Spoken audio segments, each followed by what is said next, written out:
Hey there, and welcome to The Explainer. Tell me if this sounds familiar. Have you ever found yourself totally trapped in this massive, meticulously detailed project plan, only to watch it become completely obsolete the literal minute you printed it? Yeah, it's an incredibly frustrating, all too common experience, especially in traditional work environments.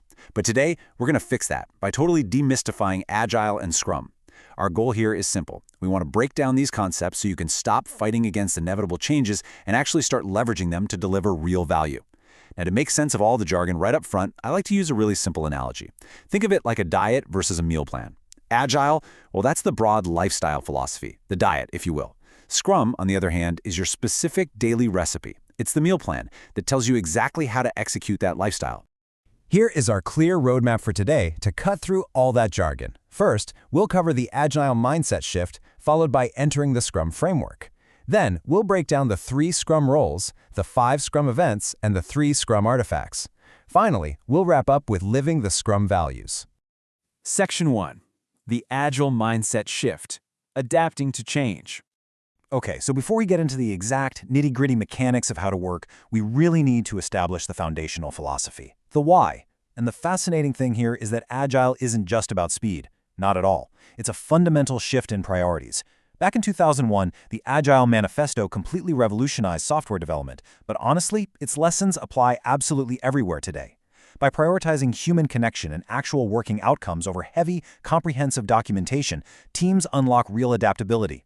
It's basically a formal acknowledgement that you just can't predict everything up front. You have to build a system that embraces change, rather than fighting it every step of the way. When we actually stack the Agile mindset up against traditional waterfall methodology, the difference is stark. Waterfall relies on a super rigid, linear execution. One step absolutely must finish before the next one even begins, which requires massive upfront documentation. Agile, though, it's flexible, it's iterative, it empowers the team to continuously deliver value in small, bite-sized increments. And this isn't just a nice way to work, it provides a massive competitive advantage. Why? Because it literally allows you to pivot the exact moment market requirements or customer needs inevitably change. Section 2. The Scrum Framework. Agile in Practice. So we are transitioning now from that broad Agile lifestyle over to our specific daily recipe. And this brings us to Scrum. Scrum is defined as a lightweight framework that helps people, teams, and organizations generate value through adaptive solutions for complex problems. It's really built on 2 key pillars. First up is empiricism, which is just a fancy way of saying we make decisions based on what is actually observed and experienced, rather than what we guessed might happen. And the second pillar is lean thinking. This focuses incredibly intensely on the essentials and aggressively cuts out the waste. All right, let's dive into a really simple, highly memorable sequence. I call it the 3-5-3 rule. Think of this as your numerical map for understanding the entire Scrum framework. Basically, everything in Scrum boils down to 3 roles, 5 events, and 3 artifacts. If you can just remember 3, 5, and 3, you've got the structural blueprint of how work actually gets done. Section 3. The 3 Scrum roles. Who does what? Let's tackle that first number in our 3-5-3 rule. A Scrum team is a nimble, self-managing unit, usually 10 people or fewer. And within that tight-knit unit, there are no hierarchies, none. Just clear accountabilities. First, the product owner. They are the ultimate champion of the customer vision. Their entire focus is maximizing the value of the product by managing exactly what needs to be built next. Then you have the Scrum Master, who acts as the team's servant leader. They don't assign work. Instead, they focus on framework effectiveness and tirelessly clear out any roadblocks stopping the team. Finally, we have the developers. And by the way, that means anyone doing the hands-on creation. They hold each other accountable for actually executing the sprint and building a high-quality increment. Section 4. The 5 Scrum events. The Scrum Heartbeat. These events are basically formal, time-boxed meetings specifically designed to create transparency, inspect the work, and adapt the plan. The first and honestly most important event is the sprint itself. Think of the sprint like a giant container for all the other events. It's a fixed-length iteration, usually anywhere from 1 to 4 weeks, where ideas are actually turned into real value. And keeping this length fixed is vital. It creates a rhythm, a consistency, and it gives the team highly accurate feedback on their delivery process. It helps them learn exactly how much work they can realistically knock out in a cycle. Right inside that sprint container, we have 4 other chronological events. It kicks off with sprint planning, where the team gets together and collaboratively sets a highly focused sprint goal. Then, every single working day, the developers hold the daily Scrum.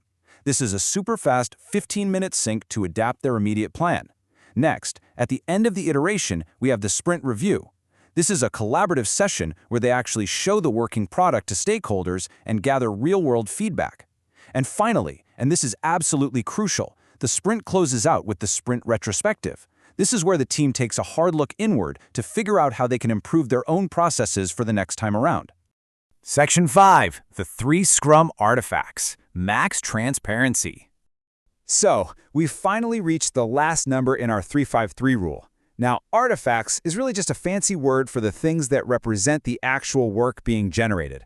There are 3 artifacts, and they systematically filter the work down from this grand vision into a tangible reality. First up is the product backlog. This is a living, ordered list of literally everything needed to improve the product. From that massive list, the team pulls a select few items into the sprint backlog, which represents their immediate, locked-in focus. The ultimate goal of all this planning? That's the third artifact, the increment. The increment is a usable, concrete stepping stone toward the product vision that meets the team's incredibly rigorous definition of done.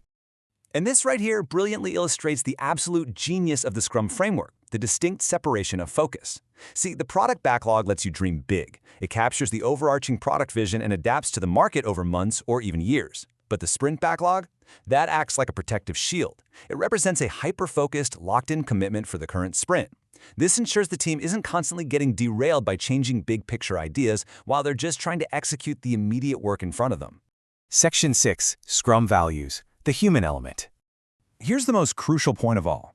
You could perfectly memorize the 3 roles, 5 events, and 3 artifacts, but honestly, the whole shebang falls completely apart without the right culture.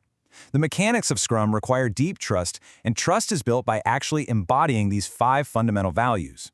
A team has to have the courage to tackle incredibly tough problems and challenge the status quo.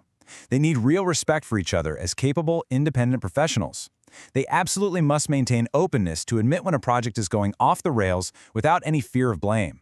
When you combine all that with a deep commitment to the team and relentless focus on the sprint goal, well, those values are exactly what breathe life into the entire framework. Which leaves us with one final, absolutely vital question to think about. Are you just doing Agile ceremonies, or are you truly being Agile? Because honestly, anyone can throw some meetings on a calendar and call it a sprint, but to genuinely harness this framework, you have to ask yourself if your team is truly adapting to change, ruthlessly reducing waste, and actually delivering real value. So, take a look at your own daily work and challenge yourself. Move beyond just going through the motions and unlock true agility.